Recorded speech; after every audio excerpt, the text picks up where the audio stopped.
तो hello dear student, welcome to my channel study class में आपका स्वागत है। तो आज के वीडियो में बात करने वाले हम लोग 5 नंबर वाले क्वेश्चन के बारे में। इससे पिछले वाले वीडियो में हम लोग भी 3 क्लास कर चुके हैं और इससे पिछले वाले वीडियो में हम लोग chapter by chapter objective question को कवर कर चुके हैं। ठीक है, तो जितने भी स्टूडेंट वो पिछले वाले वीडियो को नहीं देखे उनको जाकर जरूर देख लें, ताकि आपका 9 फरवरी वाला पेपर में एक भी साइंस से ऑब्जेक्टिव क्वेश्चन ना छूट पाए। ठीक है, तो आज के वीडियो में हम लोग 5 नंबर वाले क्वेश्चन को देखेंगे। तो वीडियो चाहे लंबा हो या चाहे छोटा हो, तो वीडियो को सब लोग फुल वॉच करें। और अगर चैनल पर नए होंगे तो चैनल को फटाफट सब्सक्राइब कर दें। ठीक है, ताकि आपको हर तरह का वीडियो के नोटिफिकेशन आपके तक पहुंचते रहे और आप हमारे चैनल के माध्यम से बहुत ही बढ़िया आंसर कर चुके हैं। ठीक है, तो चलिए ज्यादा लेट नहीं करते हम लोग, और हम लोग देख रहे हैं यहाँ पर कि दीर्घ उत्तरीय प्रश्न की बात करेंगे, यानी आपका 5 नंबर वाले क्वेश्चन की बात करेंगे, यानी लॉन्ग आंसर टाइप्स क्वेश्चन को हम लोग देखेंगे। ठीक है, आज के इस वीडियो में तो चलिए ज्यादा लेट नहीं करते, हम लोग फटाफट क्वेश्चन को पढ़ते हैं और एक एक करके आंसर को भी हम लोग देखेंगे। ठीक है, तो पहला क्वेश्चन है हमारा कि फ्लेमिंग के वाम हस्त के नियम लिखें। देखिए, प्रीवियस ईयर्स वाले क्वेश्चन में भी पूछा गया, तो जितने भी स्टूडेंट नहीं जानते हैं तो जाकर पिछले वाले पेपर को जरूर देख लें, क्योंकि ये पिछले ईयर वाले क्वेश्चन पेपर में पूछा गया है। ठीक है, तो आज का वीडियो जो होगा मोस्ट वीवीआई होने वाला है। ठीक है, तो ये हमारा पहला क्वेश्चन था कि फ्लेमिंग का वाम हस्त का नियम के बारे में बोलना था। ठीक है, तो इस नियम के अनुसार जब हम बाएं हाथ को तर्जनी यानी तर्जनी और माध्यम तथा अंगूठे, तर्जनी जो कि बीच की उंगली को बोला जाता है, मध्यम यानी बीच, और जो कि अंगूठे के बारे में प्रकार फैलते हैं कि यह तीनों एक दूसरे के परस्पर लंबवत हो, तभी यदि तर्जनी चुंबकीय क्षेत्र की ओर दिशा और माध्यम से चालक प्रवाहित विद्युत धारा की दिशा की ओर संकेत करती हो, तो अंगूठा चालक की गति की दिशा अथवा चालक पर आरोपित बल दिशा की ओर संकेत करेगा। ठीक है, जैसे कि आप लोग यहाँ पर चित्र में दिए गया होगा कि चुंबकीय क्षेत्र जो है आपका दाहिने हाथ की नहीं बाएं हाथ की बात हो रही है, तो बाएं हाथ में जो आपका है वो चुंबकीय क्षेत्र में जो कि तर्जनी है हमारा, ठीक है, मध्यम उंगली है जो कि आपका वो विद्युत धारा, और ये अंगूठा है आपका वो बल फोर्स करता है। आप लोग चित्र बढ़िया से देख के जाए, ताकि वहां पर आपको चित्र के द्वारा वहां पर सिद्ध करना होगा। ठीक है, अब आगे पॉइंट देखते हैं हमारा कि विद्युत मोटर, विद्युत जनित ध्वनि विस्तारक यंत्र, माइक्रोफोन तथा विद्युत मापक यंत्र कुछ ऐसे युक्तियां हैं जिसमें विद्युत धारावाही चालक और तथा चुंबकीय क्षेत्रों का उपयोग करता है। यार इसका आंसर जो कि आपका 5 नंबर में पूछे जाने वाला है। तो वीडियो को आप लोग अच्छा लग रहा है तो फटाफट लाइक करते हैं और वीडियो अपने दोस्तों के ज्यादा से ज्यादा शेयर करें। ठीक है, चलिए अब हम लोग नेक्स्ट क्वेश्चन की ओर देखते हैं। तो दूसरा प्रश्न हमारा ये रहा कि विद्युत मोटर का नामांकित आरेख खींचिए, यानी नामांकित एक आरेख खींचना है, इसका सिद्धांत तथा कार्यविधि को स्पष्ट करना है। ठीक है, तो चलिए हम लोग आंसर को देखते हैं कि सिद्धांत विद्युत मोटर और विद्युत धारा के चुंबकीय प्रभाव के सिद्धांत पर कार्य करती है। जब धारावाही चालक को चुंबक के क्षेत्र पर रखा जाता है तो उस पर एक बल आरोपित होता है। ठीक है, इस बल की मदद से विद्युत ऊर्जा आंतरिक ऊर्जा को परिवर्तित हो जाती है। ठीक है, जो विद्युत ऊर्जा है वो आंतरिक ऊर्जा में परिवर्तित हो जाती है। कार्य विधि चित्र में दर्शाए अनुसार विद्युत मोटर और विद्युत रोधी तार की एक आयताकार कुंडली ए बी सी डी होती है। ठीक है, जो कि एक आयताकार कुंडली है हमारा ए बी सी डी, देखिए यहाँ पर है ना, वो देख रहे हैं चित्र को भी आप लोग। उसके बाद है हमारा कि किसी चुंबकीय क्षेत्र के दो ध्रुवों के बीच इस प्रकार से रखी होती है कि भुजाएं ए बी और सी डी चुंबकीय क्षेत्र की दिशा में लंबवत और कुंडली के दो सिरों में विभक्त वलय के दो अर्ध भागों में पी क्यू तथा क्यू में संयोजित होती है। ठीक है, इनके अर्ध भागों की भीतरी सतह पर विद्युत रोधी होती है तथा धुरी से जुड़ी होती है। ठीक है, जो कि हमारा पी तथा क्यू होता है। पी तथा क्यू होता है, तो देखो हम लोग का पी तथा क्यू क्या है, विभक्त रोधी से जुड़ी होती है, जो कि ये हमारा एक्स और ये वाई हो गया, जबकि पी तथा क्यू हमारा बाहरी चालक के सिरे और क्रमशः स्थिर चालक के ब्रूसों एक्स वाई से संपर्क करते हैं। तो देखिए एक्स वाई आपको यहाँ है और एक वाई यहाँ पर, पी क्यू तथा यहाँ पर दिया गया, एक्स वाई आपका यहाँ पर दिया गया है। ठीक है, तो दोनों के चित्र में देखते रहे। अगला क्या कहता है हमारा कि बैटरी के चालक और ब्रूस एक्स से होते विद्युत धारा कुंडली ए बी सी डी में प्रवेश करती है, यानी यहाँ से जो विद्युत धारा होती है इससे अंदर प्रवेश करती है ए बी सी डी में। ठीक है, जैसे कि आप लोग चित्र के माध्यम से समझ सकते हैं। ठीक है, अगला है हमारा कि चालक ब्रूस वाई से होते हुए बैटरी के दूसरे टर्मिनल में वापस भी आ जाती है, वाई के थ्रू वापस भी दूसरे टर्मिनल में आ जाती है।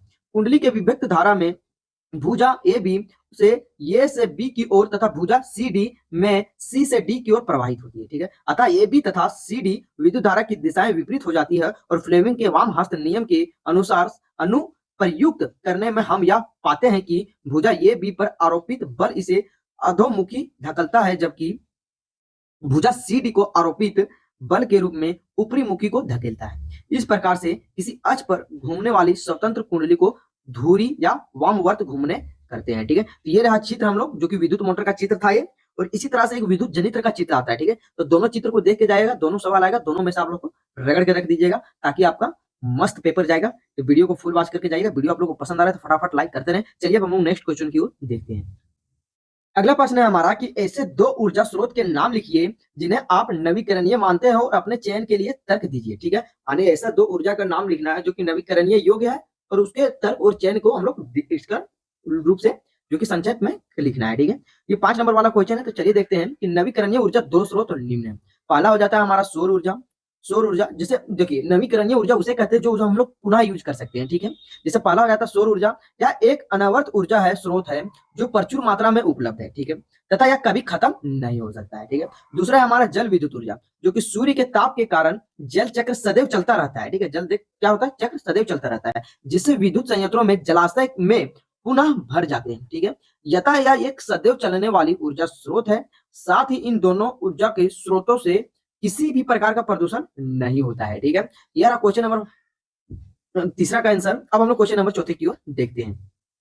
देखिए क्वेश्चन नंबर चौथा हमारा नाभिकीय ऊर्जा का महत्व को बताना है। ठीक है, ये भी आपका 5 नंबर में क्वेश्चन में पूछे जाने वाला है। ये देखो जितने भी हम क्लास लॉन्ग आंसर करा रहे हैं 5 नंबर वाला मोस्ट बीबीआई क्वेश्चन को हमने छाट कर लिया है। ठीक है, तो देखिए नाभिकीय ऊर्जा का संलयन का महत्व क्या होता है। चलिए हम लोग देखते हैं कि नाभिकीय ऊर्जा का निम्नलिखित महत्व है। नाभिकीय ऊर्जा का क्या है, तो निम्नलिखित महत्व है, जो कि पहला है हमारा बहुत अधिक मात्रा में ऊर्जा मुक्ति होती है। क्या होती है, बहुत ही अधिक मात्रा में ऊर्जा मुक्ति होती है। दूसरा पॉइंट है हमारा इसी किसी प्रकार का धुआं या हानिकारक गैस नहीं निकलती है, जिससे वायु प्रदूषण नहीं होता है। ठीक है, जो कि नाभिकीय ऊर्जा है, इससे किसी प्रकार का धुआं भी नहीं निकलता, नहीं हानिकारक गैस निकलती है, जिससे के कारण वायु प्रदूषण पर कोई प्रदूषण नहीं होता है और पर्यावरण पर कोई भी प्रभाव नहीं पड़ता है। अगला पॉइंट है हमारा, यह ऊर्जा एक शक्तिशाली स्रोत है तथा इस ऊर्जा द्वारा आवश्यक बड़े भाग प्राप्त किया जा सकता है। ठीक है, लास्ट और अंतिम पॉइंट है हमारा, नाभिकीय विद्युत संयंत्र किसी भी स्थान पर स्थापित किए जा सकते हैं। ठीक है, किसी भी स्थान पर स्थापित किए जाते हैं। ये भी हमारा 5 अंक वाला क्वेश्चन था। अब चलिए देखते हैं हम लोग 5वें क्वेश्चन को। 5वां क्वेश्चन है हमारा, भूतापीय ऊर्जा क्या है। 5वां क्वेश्चन है हमारा कि भूतापीय ऊर्जा क्या है। भू मतलब होता है जमीन, यानी भूमि के अंदर जो ऊर्जा उत्पन्न होता है उसे भूतापीय ऊर्जा के नाम से जाना जाता है। देखिए कि पृथ्वी के अंदर गहराइयों में ताप परिवर्तन, देखिए पृथ्वी के अंदर गहराइयों में ताप परिवर्तन यानी तापमान में परिवर्तन के फलस्वरूप कुछ पिघली चट्टानें हुए धकेली दी जाती है। ठीक है, पिघली हुई चट्टानें ऊपर धकेल दी जाती है, जो कुछ क्षेत्रों में एकत्र हो जाती है। कुछ क्षेत्रों में क्या हो जाती है, तो एकत्र यानी जमा हो जाती है। इन क्षेत्रों को तप्त स्थल कहते हैं। इन क्षेत्रों को क्या कहते हैं, तो तप्त स्थल कहते हैं। जबकि भूमिगत जल इन तप्त स्थलों के संपर्क में आता है तो भाप उत्पन्न होता है। भूमिगत जल जो कि इन संपर्क में आता है तो भाप उत्पन्न होता है। इसे तप्त स्थलों को प्राप्तीय उष्मीय ऊर्जा यानी भूतापीय ऊर्जा कहलाती है। ठीक है, इन्हें पाइपों द्वारा बाहर निकाला जाता है तथा उच्च दाब पर निकली हुई भाप को टरबाइन घुमाने में यानी जनित्र द्वारा विद्युत उत्पन्न की जाती है। ये मोस्ट बीबीआई क्वेश्चन है सबसे, ये पिछले भी प्रीवियस ईयर्स वाले में पूछा गया सवाल है, तो आप लोग ये क्लास को मिस मत कीजिएगा। ठीक है, आप लोग को वीडियो पसंद आ रहा है तो फटाफट लाइक करते हैं और अपने दोस्तों के पास ज्यादा से ज्यादा शेयर करते हैं। ठीक है, आप लोग के लिए मैं इतना मेहनत कर रहा हूँ, आप लोग मेरे लिए तो कुछ मेहनत कर सकते हैं ना। तो चलिए हम लोग नेक्स्ट क्वेश्चन को देखते हैं, क्वेश्चन नंबर 6 को। ठीक है, तो क्वेश्चन नंबर 6 है हमारा कि महासागरों से प्राप्त हो सकने वाली ऊर्जा की क्या सीमाएं होती हैं, यानी जो महासागर से प्राप्त हो सकने वाली ऊर्जाओं हैं उनकी क्या सीमाएं होती हैं। चलिए देखते हैं कि हम लोग कि महासागर से प्राप्त हो सकने वाली ऊर्जाओं को निम्न सीमाएं हैं। ठीक है, जो कि पहला है हमारा ज्वारीय ऊर्जा, जो दोहन सागर से की संकीर्ण क्षेत्र पर बांध निर्माण करके किया जाता है, परंतु इस प्रकार की स्थान बहुत ही कम है जहां बांध बनाए जा सकते हैं। ठीक है, बांध बनाना वहीं जहां पर स्थान बहुत ही अधिक होता है वहां पर बांध बनाया जा सकता है। ठीक है, अगला पॉइंट है हमारा कि इनका वही वह व्यवहारिक उपयोग हो सकता है जहां तरंग अत्यंत प्रबल हो, यानी पानी का बहाव सबसे ज्यादा हो, और तरंग यानी कि हवा से जो लहरें उठते हैं जिसे हम लोग ज्वार और भाटा के नाम से जानते हैं, यानी तरंग, तो जितने ज्यादा तरंग हो उतने ज्यादा पानी आएगा। ठीक है, अगला पॉइंट है हमारा ऊर्जा संयंत्र के निर्माण की लागत बहुत ही अधिक होती है। अगला पॉइंट है हमारा इनके द्वारा ऊर्जा उत्पादन की दक्षता का मान बहुत ही कम है। लास्ट और अंतिम पॉइंट है कि समुद्र में या समुद्र के किनारे स्थित विद्युत ऊर्जा संयंत्र को रख रखाव उच्च स्तरीय होनी चाहिए, वायुओं की अन्यथा इनके क्षरण संभावना बहुत ही अधिक होता है। ठीक है, तो ये रहा क्वेश्चन नंबर 6 का आंसर। अब हम लोग क्वेश्चन नंबर 7 की ओर देखते हैं। देखिए क्वेश्चन नंबर 7 हमारा, बांधों के निर्माण की क्या समस्या आती है। ठीक है, जो कि बांधों के निर्माण में क्या समस्या आती है, तो चलिए देखते हैं कि बांधों के निर्माण में आने वाली प्रमुख समस्या यानी निम्नलिखित समस्या को देखते हैं एक एक करके। तो पहला है हमारा, बांधों को केवल कुछ सीमित क्षेत्रों में ही बनाया जा सकता है। ठीक है, दूसरा है हमारा कि बांधों का निर्माण बहुत ही कृषि योग और भूमि नष्ट हो जाते हैं। ठीक है, तीसरा है हमारा कि बांध के जल में डूबने के कारण बड़े बड़े पारिस्थितिकी तंत्र को नष्ट हो जाते हैं।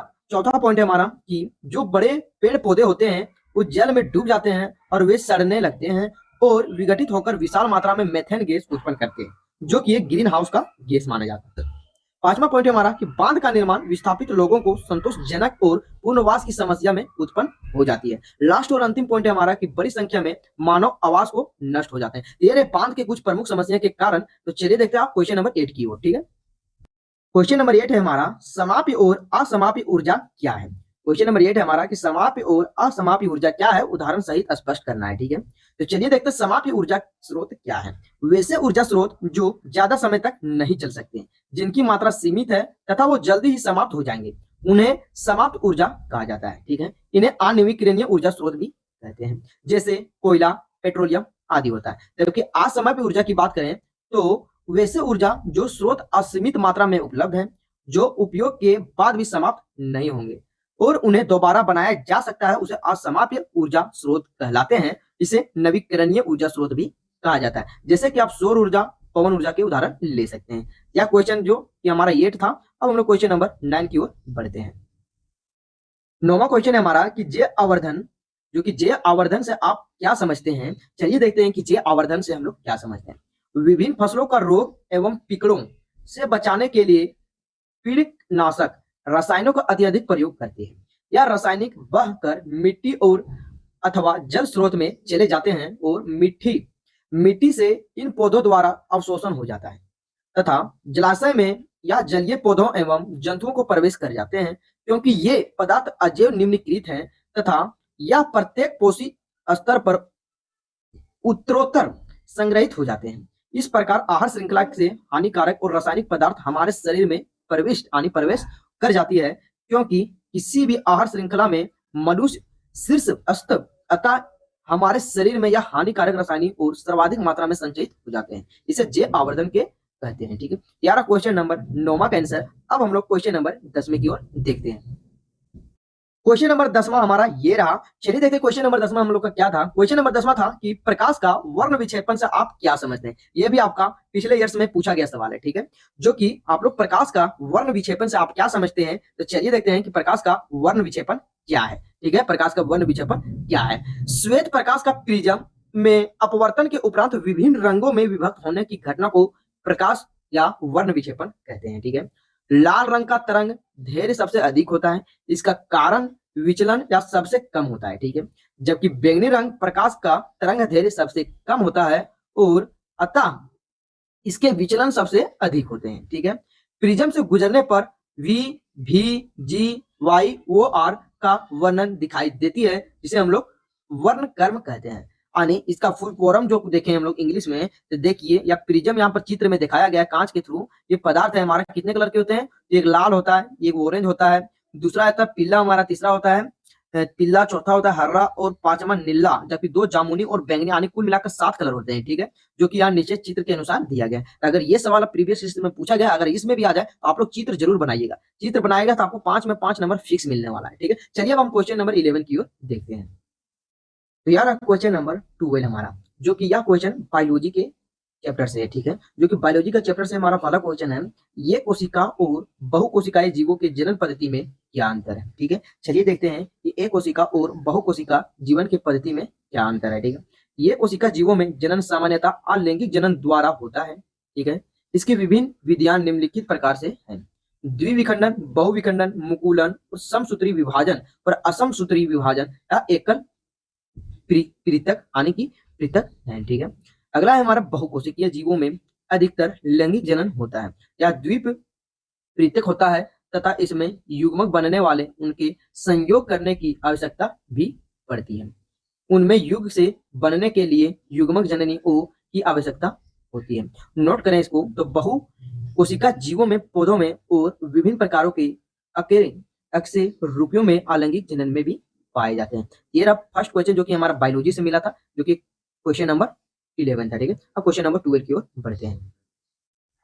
क्वेश्चन नंबर 12 है हमारा कि जन्म किस स्पीशीज की समष्टि के अस्थायित्व के किस प्रकार का सहायक है। यानी जनन किसी स्पीशीज की समिष्ट के अस्थायी के किस प्रकार का सहायक है? तो यह अपनी जनन क्षमता का उपयोग कर जीवों की समष्टि यानी समिष्ट पारितंत्र स्थान तथा अथवा निकेतन ग्रहण करते हैं।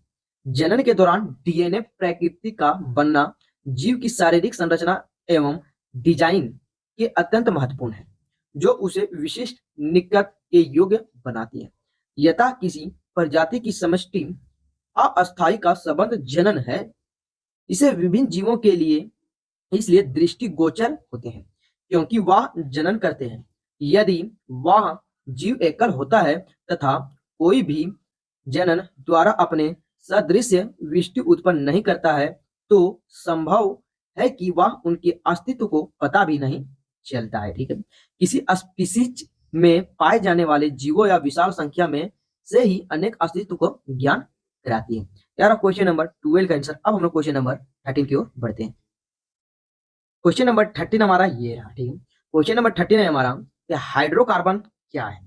संतृप्त और असंतृप्त हाइड्रोकार्बन में अंतर को स्पष्ट करना है। ठीक है, तो चलिए देखते हैं कि हाइड्रोकार्बन क्या है और संतृप्त और असंतृप्त हाइड्रोकार्बन को अंतर स्पष्ट करना है। हाइड्रोजन एवं कार्बन में बने यौगिकों को हाइड्रोकार्बन कहते हैं। यानी हाइड्रोजन और कार्बन से बने यौगिकों को क्या कहते हैं? हाइड्रोजन कार्बन कहते हैं। जैसे CH4 और C2H। ठीक है, या संतृप्त हाइड्रोकार्बन। जैसे संतृप्त हाइड्रोकार्बन को देखते हैं तो संतृप्त हाइड्रोकार्बन वे हाइड्रोकार्बन होते हैं जिन्हें केवल एकल संयोजक में बंधे होते हैं। दूसरा पॉइंट है हमारा, या एल्केन्स में शामिल होता है। तीसरा है हमारा, कार्बन की मात्रा कम और अधिक होता है। ठीक है, और हाइड्रोजन की मात्रा क्या होता है? अधिक होता है। यानी कार्बन की मात्रा कम होता है जबकि हाइड्रोजन की मात्रा अधिक होता है। ठीक है, चौथा पॉइंट है, कम प्रतिक्रियाशील होती है। पांचवा पॉइंट है हमारा कि हवा में जलने से नीली बिना खलिक वाली लो निकलती है। छठा पॉइंट है हमारा कि आमतौर पर जीवाश्म पौधे और पशु सामग्री में प्राप्त किया जाता है। तो ये हमारा संतृप्त हाइड्रोकार्बन का था।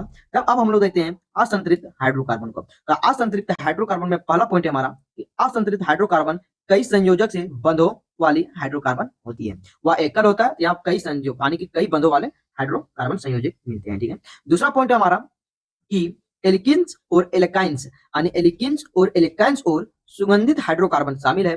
तीसरा पॉइंट है, कार्बन की मात्रा अधिक होती है जबकि हाइड्रोजन की मात्रा कम होती है। जबकि संतृप्त में बोला था कार्बन की मात्रा कम होती है जबकि हाइड्रोजन की मात्रा अधिक होती है, और असंतृप्त में बोला कि कार्बन की मात्रा अधिक होती है जबकि हाइड्रोजन की मात्रा कम होती है। ठीक है, हाइड्रोजन की मात्रा क्या होती है? तो अधिक होती है। ठीक है, अगला पॉइंट पांचवा है हमारा कि हवा में जलने से यह पीली और काली ज्वाला निकलती है, जबकि उसमें हवा में जलने से वह नीली ज्वाला निकलती है। ठीक है, छठा और अंतिम पॉइंट है हमारा, आमतौर पर पौधे से प्राप्त किया जाता है।